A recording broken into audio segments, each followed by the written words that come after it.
Hello, good morning. അപ്പോൾ ഇന്ന് രാവിലെ നമുക്ക് കഴിക്കാനായിട്ട് പുട്ടാണ് കേട്ടോ. അരിപ്പുട്ടാണ് ഇന്ന് ഉണ്ടാക്കാൻ പോകുന്നത്. അപ്പോൾ ഞാനതിന് പൊൻകതിരിൻ്റെ പുട്ടുപൊടി എടുത്തിട്ടുണ്ട് കേട്ടോ. പിന്നെ പാൽപ്പൊടി ചേർത്ത് പുട്ട് ഉണ്ടാക്കുന്നത് ഞാൻ കേട്ടിട്ടുണ്ട് കേട്ടോ. അപ്പോൾ ഇതുവരെ ഞാനത് ട്രൈ ചെയ്തിട്ടില്ല.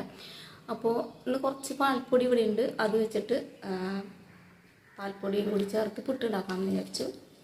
എല്ലാവരും കഴിക്കുമോ ഇഷ്ടപ്പെടുമോ എന്നൊന്നും അറിയില്ല കേട്ടോ. അപ്പോൾ ആദ്യം കുറച്ച് പൊടിയിലേക്ക് മാത്രം ഞാനിത് പാൽപ്പൊടി ചേർത്ത് നനച്ചെടുക്കാൻ പോവാണേ.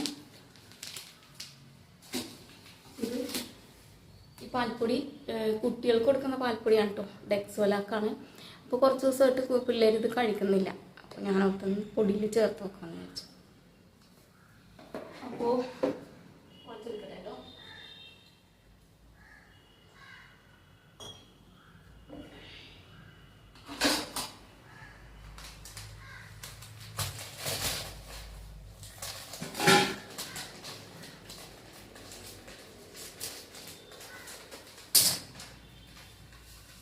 അപ്പോൾ ഇത് 1/2 കിലോത്തിൻ്റെ പാക്കറ്റാണ് കേട്ടോ പുട്ടുപൊടി.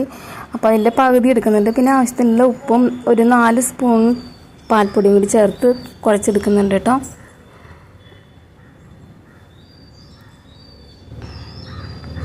അപ്പോൾ പൊടി നനച്ച് കഴിഞ്ഞു. ഇനി പുട്ട് റെഡിയാക്കാനുള്ള കുക്കറിലേക്ക് വെള്ളം എടുത്തിട്ട് അടുപ്പത്ത് വെച്ചു. ഇനി ഇത് തേങ്ങയും കൂടി ചിരണ്ടിയെടുത്ത് പുട്ട് റെഡിയാക്കുവാണ് കേട്ടോ. അങ്ങനെ ഇത് പുട്ടായിട്ടുണ്ട്.